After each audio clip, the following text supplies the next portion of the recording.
Roosters Men's Grooming Center is a proud sponsor of Ranger football. It's a classic American barbershop updated for the modern man. Roosters Men's Grooming Center, located on 1431 across the street from the 1890 Ranch Shopping Center, next to the Tower Car Wash. It's not just a barbershop, it's a men's grooming center. The atmosphere is amazing. Brand new, clean, big screen TVs, oversized leather barber chairs, and relax. We'll bring you a cold beverage of your choice. Mike and his team of experienced stylists love and are proud of what they do, and they will take care of you. Roosters Men's Grooming Center, located on 1431 across the street from the 1890 Ranch Shopping Center. Check them out, Roosters Men's Grooming Center. Walk-ins are always welcome, but you can always make an appointment. Call Roosters Men's Grooming Center, 512-528-0520.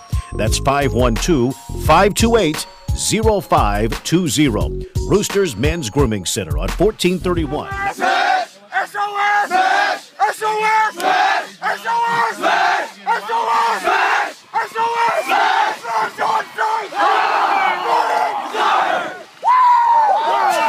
Let's go!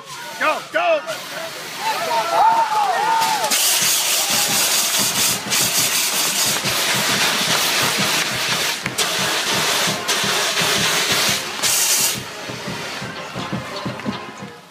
Hey guys, I'm Gage and this is Coach Vincent reporting to you live from Roosters Men's Grooming Center off 1431. This week we'd like to start off our show with Players of the Week and our hard hats. Our Players of the Week for the Elgin game were at offensive line was Cade Smar, at offensive back Javion Cameron. Our receiver of the week was Delonte Singleton. Offensive MVP was Isaiah Valaire.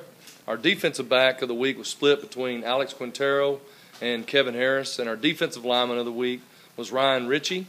Linebacker of the week was R.J. Phillips, and our defensive most valuable player was Micah Thomas. Special Forces MVP was split between Brett Burrington and Tanner Lambert. And every week we like to highlight our guys that gave a fantastic look during our scout teams, the hard hats. This week it went to Garrett Clark, Cody Williams, Dylan DeHunt, Ben Nichols, Brennan Eggers, Jeremiah Chambers, Ian Bromley, Carlos Ralda, and Nick Scott. And these guys are fantastic. They're doing some wonderful things out there on scout team. And with that, we'll get right into our show. Coach, it was not a fantastic game overall. Anytime the Rangers lose, it's a sad day in Vista Ridge, Texas. But what are some important things coming out of that game? Well, I think the important things to remember, Gage, is number one, we didn't play well, but we don't want to take anything away from Elgin because Elgin's a really good team. You know, we talked last week about them being a ranked opponent, and they obviously proved that on Friday night that they deserve the ranking that they have. But, you know, probably the biggest disappointment for us is just that we didn't play well. It doesn't matter who the opponent was. You always want to play well. And there was times that we felt like we just didn't play well in that game. And, you know, and anytime it's a loss, it's really sad for all of us. But now with this week, it's homecoming week. McCallum, they're a pretty solid team. They've got a very good D-line. What are some things you're talking to our line about? Well, the biggest thing, it starts up front for us with our offensive line. We've got to continue to improve up front. You know, they got those two big tackles they're big, but they're also fast. So we've got to do a really good job of making sure that we work our double teams like we need to. We got to make sure that we're giving help on some of our stretch and our zone type schemes. And you know, their two ends are really quick. So when we get ready to get into some of our throwing game, we've got to make sure that we are protecting and using great technique on them. Really, you know, one of the biggest bright spots this last week, you know, our backs are blocking better out of the backfield. And so that's going to be a big key for us against McCallum also, was just our offensive line putting it together, our backs blocking well out of the backfield. I think we get those things going, we're going to be just fine against that front. And this will be the second week in a row that the team that we're facing is a solid run game team. How do you talk to your players about that? You know, we've been facing teams that are pretty good at running the football. You know, we face it all spring. I feel like we're a pretty good running team ourselves. And one of the things that we've got to do, we've got to get back to our four linebackers fitting where they're supposed to in the scheme. We talk a lot about linebackers fitting in open windows. Against Elgin, you know, a couple times I felt like we weren't in the right fits. And so, Gage, we got to get back to making sure we're in the right fits, especially on their stretch game. They run a version of the midline. They also can do a really good job of running their quarterback off their zone read stuff. So real big key is our defensive linemen creating double team blocks so that our linebackers can fit, against their spread offense. And how important are special teams in this game? I know last week they were very important, and the week before that they were very important. But what about this week? We feel like our special forces has really made the difference in some games for us already this year.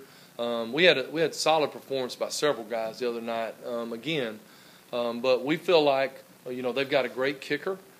He can kick from long range as far as field goals, but his kickoffs are high, a little bit shorter, so we've got to make sure we field those clean. The biggest thing we've got to do also is they've got guys that are so fast on coverage that if we can get a body on a body and get a 4-second block, I think we can get some really big returns against them. Obviously, we got to protect. They blocked some kicks this year, so we've got to have 100% protection in all our phases on our special forces.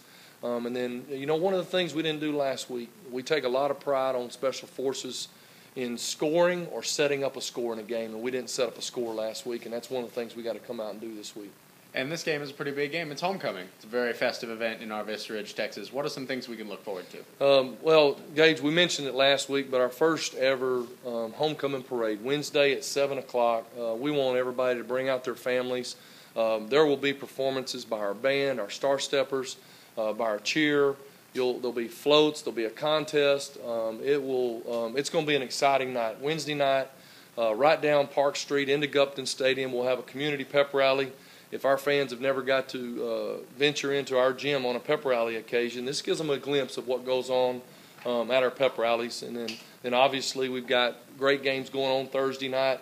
We got some teams on the road Thursday night playing sub-varsity, and then the game Friday night at Gupton Stadium. And those games on Thursdays are very important. Those younger guys are really important to our overall program. Please come out to those games. And for our K-Mac trivia question, the answer was barbecue. That'll do it for this week's episode of the Coach Vincent Show, reporting live from Roosters Men's Grooming Center. And thank you.